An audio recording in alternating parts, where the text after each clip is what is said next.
for Zandy. His shot stopped and held by the goaltender Farkas. Zandy across the line, walks in top of the right circle. His shot right into the Warriors' shield. Watson on left wing, sprays a pass head for Cakebread. In front, Stapley scores. Center down across the line, leaving it there. Dollywall left wing side, Campesi. He's denied by Taylor. There for Stapley outside of the Warrior line, sends it back in now. Zandy left wing, Jandrick scores. Guys, let's welcome all the billet families to the ice. Where are you, billet families? We're raising money for charity here. Let's go. You must be a soccer player. Still at 45. Come on, guys. We want to see at least 50 going to Pastor Don. 45 still. Okay, if this guy just gets it over the red line, he's getting $5. You got it. $5, $50. Atta boy. We're at 50 now. Come on, Lynette. I know you can do it. You got to beat the old man. $50. Ethan, come on, brother. I'm going to give you $5, Ethan, because that was the hardest shot. So $55 is going to Pastor Don. Let's give these guys a big round of applause. Remember, we've got West Kelowna firefighter calendar, $10 each, and we've also got Diamond Delivery helping out the people that need a blanket or a warm set of winter clothing. Let's give them all a big round of applause. Against that now on the right wing, across the left wing side, Foreman top of the left circle, send it back in front, kicked out there by Taylor, and then a shot from the left circle by Foreman's up over the goal. His own zone with 14 seconds to go in the power play, one that's had some good looks for the Warriors. Dubois head on left wing now across the line in the left circle. His shot, he scores!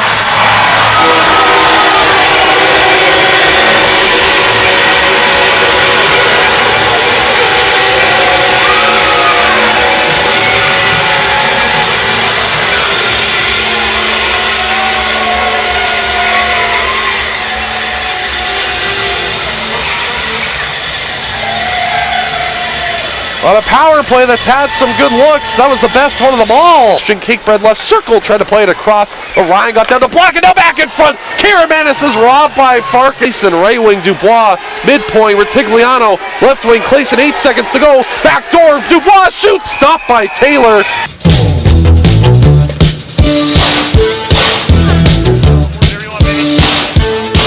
Feeding it there for Sodergren. Sodergren on left wing, drops it off there for Retigliano. His shot stopped there by the waffle board of Taylor. Comes back to the right side. There, Lansdale, bottom left circle, across to the right wing side, and a great save by Farkas with the glove, robbing Upberg on that right circle shot. Work his way up down the right wing side. He'll come for the Vipers. Big hit there as Allen destroys him on the right wing wall. Front by Cakebread.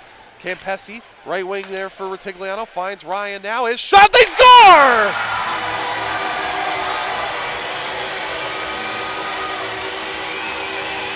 Stevenson a shot that's waffle-boarded away by Taylor. In the slot, shot stop, rebound, loose in front, puck's loose, and Taylor's falls to make the save. Left circle, Zandy to the line, held in by Clayson, and his shot surprised Taylor as it went high over goal. Quickly back in is Tyler Juding, mid-slot, shot stopped and held by Ty Taylor. 20 seconds into overtime, finds Retigliano, ahead through center now for Foreman. Foreman chips it by Karamanis now on the right circle, Campesi holding back door, they score! The victory, a 3-2 overtime win, and come from behind from down 2-0 to beat the Vipers here tonight. Chatting with Warriors assistant coach Shay Naka after a 3-2 overtime victory for the Warriors against the Vernon Vipers. And Shay, again, not the start that your team was looking for, giving up 2 goals in the first period, but coming from behind and doing so in that kind of a fashion. Nice to see a goal in the second, goal in the third, and then eventually with the Connor Sodergren game winner. What are your first impressions from behind the bench? Yeah, certainly the first period didn't go as we planned. I think just we need to be a little mentally sharper in the first period. Overall, didn't feel like we gave up a ton of chances, but we also gave up 2 chances that are going to go in your net almost every time. So we have to clean that up, and then we got one, in the second, and then one in the third. I thought we cleaned up our game a little bit on the defensive side anyways, created a couple more chances, went to the net hard on the last one there to get the OT winner. Thought that, as mentioned, your start wasn't great, but you finished very well. What can you say about 17-year-old goalie Shane Farkas in there tonight? first period. Kind of tough to rebound after that, especially for a young kid like that, but he's able to, and he's able to make some good saves down the stretch. I thought he was real sharp right from the outset, even in the first period. I thought they threw a lot of pucks at our net, but he didn't really give up any rebounds. I thought he was controlling the puck real well. I mean, the 2 goals, I don't think any goal in our league is going to stop either one of those. So those certainly aren't on him. And then obviously he played real well the rest of the way. Made probably 2 real big stops in the third period to get us into overtime, and then we were able to get it after that. You get the return of Mike Ryan tonight, first game since October the 4th, and picks up a goal, and turned out to be a pretty big one in the third period, tying the game at 2. What kind of a dynamic does he bring to your back end again?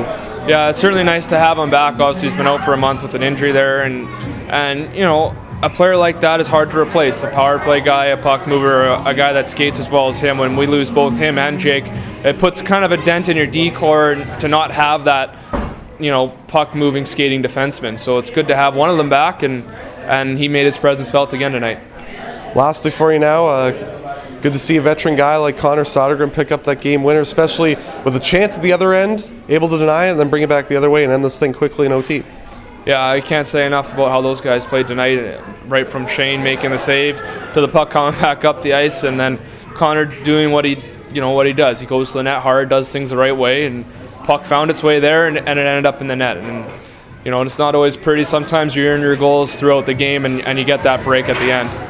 Appreciate your time. Thanks, Shane. Thanks, Trevor. Chatting with Warriors forward Connor Sodergren after an impressive 3-2 victory for your club. Scored the OT winner. Wasn't pretty, but not a lot of your goals are. Just take us through that OT marker. Yeah, Quinn had a nice chip along the boards, make it a 2-on-1. And Camper saw me go to the net, threw it to the net, hit my pants, and went in. So that's what it hit, because we were kind of wondering after the game of what it did, but you're the kind of guy that just goes to the front of the net, tries to get things done. Did you see that play develop as well, where you just saw that was your play to go to the front of the net, or is that kind of the play that was developed in that 2-minute intermission there as well? Yeah, once I saw the guy take out Quinn out of the play, I knew I could beat my guy to the net, and so Camper saw me go to the net hard and threw it at me. Lucky moves. Win like that really galvanized the team, down 2-0, and then you pick up that big victory. You know, what was said maybe in that first intermission after being down 2-0? It's something that's happened to your team a lot over the last little bit, being down after the first period, but you seem to kind of overcome that in the last little while as well. Yeah, I think the biggest point after the first period was the shot totals. I mean, it was 14-5, and we kind of keyed on the shots, and I think the second period we had a...